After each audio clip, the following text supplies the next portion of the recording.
Well, Jake, here we are talking about the sub-5As, and it's getting very interesting. There's a couple of games this week that teams want to win because that will mean a way less difficult muster in the playoffs. Yeah. So the higher you finish, that means you play a team with a lesser mark. And so let's start out talking about Rio Hondo and Progreso.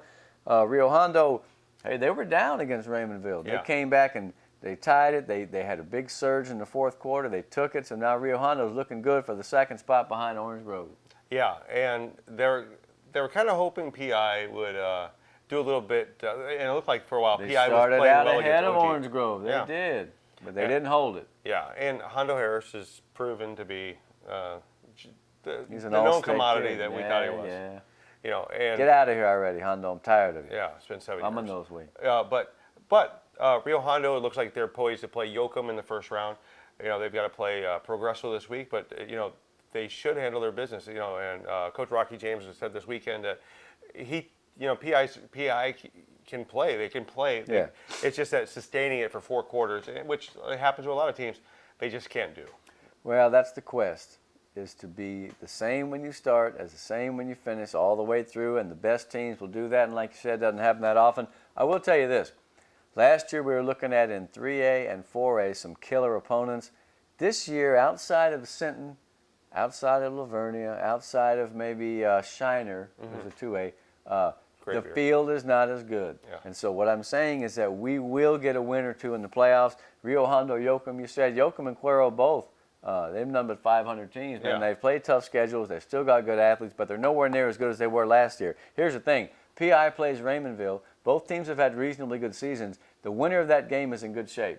The loser has to play Sinton, and that's a very, very bad thing. Yeah, so you want to win this game because, look, for a lot of reasons, but Sinton is waiting there for you. 9-0, ranked in the state. Cuero is the team that you get if you win, and that's not the same Cuero team of old, so don't be getting nervous about that. Yeah, they're still pretty good, and they'll still be favored against any Valley team, but the bottom line is they're like 5-4. Yeah. You know what I mean? And yeah, they've played a tough schedule, but I like our chances better than last year because I'm telling you, man, last year, I mean, the two of the teams that we played in the first round ended up in the regional final. Yeah. Yoakum and Sinton. So, I mean, you know. Raymondville put up some points against Rio Hondo, and PI put up some points against Orange Grove. So, you know, their offense is playing better. So this game is going to be interesting because I think that both teams can put up points against each other. It's interesting and it's very important. So which team is finally going to say we're the one, okay? Because you finish in that third spot and that saves you from getting slaughtered by Sinton. And I hate to say it and it's ugly to say, but I think it's probably true. Yeah.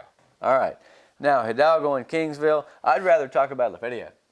Oh, Because I was there, man. I love to go to that place. First of all, as I always say, on real grass, not a bad lick. They had some rain beforehand, to say the least, but it was a beautiful night. It was a big crowd, and it was a lot of fun. And boy, Oscar Salinas and the Lions pulled out an outright district championship, undefeated. Zapata came on in the second half. LaFerry had him 20-0. They were killing him. Zapata punted against the wind twice early. The defense made stops from Lafayette. They took it in, 14 points. They scored another touchdown. Brandon Pettis is fast. Oh, my God, he's super fast. I kind of thought, well, yeah, I mean, I read about it for. I've not seen a faster kid in pads this year. And that includes the kid. That includes Really? fill in the blank. I promise you, he is a burner, man. And he's got really good hands, and he's only a junior. Really? I love Wow. Brandon Pettis. So you think he's the fastest? I do. Wow. I haven't seen it. I mean, there's a difference, you know, between a kid running in shorts and then running in pads. He's got pad speed, man. Yeah. He took an inside screen. I wrote about it at length. Way high catch. Ran in stride. And watching them Zapata guys, it was like, no. You're not going to get this kid. I mean, he's super fast. I'm telling you, I haven't seen a faster kid. Wow. And I haven't seen a tougher kid than Randy Cantu. Really? Number 6, man, that guy's a horse. I mean, you know, he just stood a guy up at the goal line on a 2-point conversion. It was one of those plays where most guys would have gotten run over, okay? But he got lower than that running back from Zapata, and he just plowed him, man. Stopped him. It was like he hit a brick wall, man. Oh, man, I was impressed. Athletic team. Offensive line like Memorial, mostly underclassmen. Of course, Galpin has an unbelievably good arm. That guy can sling it. He really can. He made the throw of the year that I've seen, okay? So they're trying to run out the clock. They're up 4 against Zapata at home. Outright district championship on the line. The dude rolls out to his left and slings a laser right to a kid that was running right across the field right before he went out of bounds. 12 yards, first down, pretty much the ball game. Wow. Boy, I was impressed with Lafayette. This Ruzbel Gonzalez, man, number 2, he runs hard. he don't mess around. He gets upfield and he'll pop you, man. He breaks tackles. A lot of those kids, they wear undershirts without sleeves, so you can see their pipes, man. They get in the weight room. Them kids are big to be small, man. I mean, to be a small school, no, that's an impressive athletic team, and I feel like they have a chance to win a playoff game or two.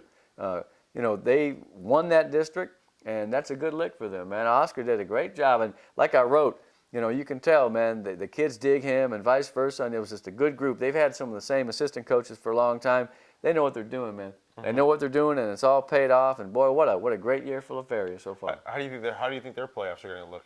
Well, I think they're going to play Rockport or Pleasanton. And so neither one of those teams is incredible. Pleasanton was great early on. Rockport's been very competitive. They played some nutty games. Look at that Ingleside game.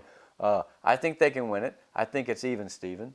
Both of them have a pedigree of playoff success, particularly Rockport. Not so much Pleasanton, although I remember one year they did beat the Edcouts. No, I think LaFeria can win a playoff game. Yeah. Yeah. Well, I mean, they got enough weapons. Oh, God, do they have weapons. I cannot stress to you what hands that kid Brandon Pettis has. Now, Gilbert, it wasn't Ramirez. It was Gilbert. I'm drawing on the Gilbert. No, Jimenez. Gilbert Jimenez, number 9. Remember how fast that guy was? And he had tremendous hands. He was, for a guy that was 170, he was a rock. That's who Brandon Pettis reminds me of. Really? And they've had some great receivers in the past. They'll remember Gilbert Almanza out there, who was a great basketball player. He was all-state both ways back in 2002. He was a tremendous player. Josh Winkie was a tremendous player. Don't get me started on old LaFeria guys. I'll bring up Tommy Cox, Jim Hudson, and even Jim Hudson had a brother that was pretty good. Really? His name was Buzz Hudson. What do you think of them apples? Wow. But one of the greatest players in the history of the Lions, Buzz. I know, yeah. That was back when that was a cool name. Yeah. Jimmy Regain in the 40s for LaFeria. LaFeria was a great team. They called them, what did they call them? The Saints, I think, for a while. Yeah, no, LaFeria was tough, man. So I always like to go out there. It's on the hinterland and the outskirts of Harlingen. And, man, they always treat you well out there. And they got some great kids. And it was fun to watch, man. Like I wrote, when they lined up after the game, and there were the fans and the cheerleaders and the kids and the coaches, and they were all doing the school song, I just thought to myself, this is the meaning of life, man. This is high school football. This is what it's all about. I was so happy to be there. I just wanted to jump for joy. And I think I probably did. I hope nobody saw me jump for joy. I mean, hey, they're playing Zapata. I always root against them. Yeah. So. Well, one other game that kind of was a nail-biter was Gruya. Oh, man. Gruya and Kingsville. Gruya had the lead, lost it late, and went to overtime and lost. Yes, they did. And so now they got to win. They got to win against Zapata because they don't want to play Lavernia. Yeah. Lavernia started poorly, but they've caught fire. They're leading the district. They're playing real well. Lavernia is always going to be Lavernia. I mean, they've got a number of kids. They've got big kids, and they got some country kids, some gringos, man. That's a good team up there, man. So Gruya needs to beat Zapata, and I think the key to doing that is getting ahead, because that's what LaFeria did. They made some big plays. Isaiah Martinez, a basketball player, he's a very good receiver. They made the plays, they got ahead, and then Zapata had to come back. And they did. They had 2 long drives, but they didn't have enough time, and they got stopped when it mattered. So Gruya needs to make some plays, make some long balls, get some points, get ahead. They haven't scored a ton of points lately, but if they can beat Zapata. This is by no means the best team the Hawks have had in a while. I like Gruya's chances, even though it's over there. Yeah. But, I mean, from Gruya, it's not so far over there. Yeah. It's not like going from, Brownsville over yeah. there. Right, exactly. All right. So who else? Okay. Let's go to 3A, where the Lyford Bulldogs were rained out, played the next day, and they didn't play that well. Yeah. They really didn't. They got beat 29-7. They can still clinch that second spot if they beat Bishop, and so I think they will. Yeah, and it takes a lot. When you're expecting to play Friday, and you got to come back and retool and get back. You lose that momentum that you had going into the game. I mean that motivation. I'll tell you what is silly about the whole thing from a personal standpoint is I was trying to figure out where to go Friday, and I almost went to Lyford. Yeah. I don't have the, boop, boop, that tells you that the game is kind of would have gone there and it would have been nothing. I would have been like, God dang it. Yeah. But I ended up in LaFeria, and hey, praise be to God, blessed be He, because it was a wonderful night that I'll remember for a long time. All right, so Aransas Pass can wrap up the title against Santa Rosa. Come on, Warriors. Help out the Lyford Bulldogs. They played better against San Diego, man. It was only 14-7. I think Santa Rosa's showing some pride, man. Let's see what they do against the Panthers. I like to see them beat Aransas Pass, man. Yeah. Oh, it could be that shocker game. Hey, shock the world, shock the valley, shock South Texas, and finally foul against San Diego 2-2. They're playing for third. Lyford with a second-place game. What they'll end up playing is the winner between Goliad and George West. Now, Goliad was great last year, and they beat Santa Rosa to death in the playoffs. They're not as good this year. They're 4-5. George West is decent, but again, if Lyford finishes second, they get that third place team, and so that's a winnable game. So see what I said at the beginning. Rio Hondo's got a pretty good chance to win the playoffs. Yeah. I feel like La Feria has a pretty good chance to win the playoffs. And Lyford, despite this last week's result, which, boy, it made me sick to hear, they have a chance to win the playoffs. So this week, remember what we said at the beginning of the show in August, let us have sub-5A wins this year, and the field that we're going to be playing against is not nearly as good as it was last year. Yeah. Except for Hallettsville, Mathis. So La Feria or Lyford's got to beat Bishop. Because if they drop down, they're going to have to play one of those two teams. Yeah. Hallettsville and Mathis go at it this week, and that's going to be an ugly game. Those are two fine teams right there. You want to try to avoid them. Okay, now, let's move on here and turn the page here. Monte Alto at Cotulla. This is the last chance for the Blue Devils to get a win. They had a pretty good volleyball season, didn't they? Yeah. Yeah, from what I understand. The football team is yet to break through. Cotulla's 0-2, so, man, go out there and play like your hair is on fire. I want Monte Alto to get a win. Mm-hmm. Freer's at Hepburnville. Freer right? at Hepburnville, and I would not have picked those two teams to be playing for the district championship, Yeah. but they are. That'd be a dilly of a game, if you know what I mean. Now, 16-2A Division I is like 36A, man. La Villa is right in the middle of a mess. You could have 5 teams at 3-2 if you're not careful, because London and Riviera are 3-1. La Villa's 2-2. Ben Bolt's 2-2. Three Rivers 2-2. La Villa is playing at Santa Maria, who's had, quite frankly, a tough season. They're in good shape to make the playoffs because I think they're going to win. Yeah. So you're just praying for Rivera London. Or no, Rivera. London plays this week.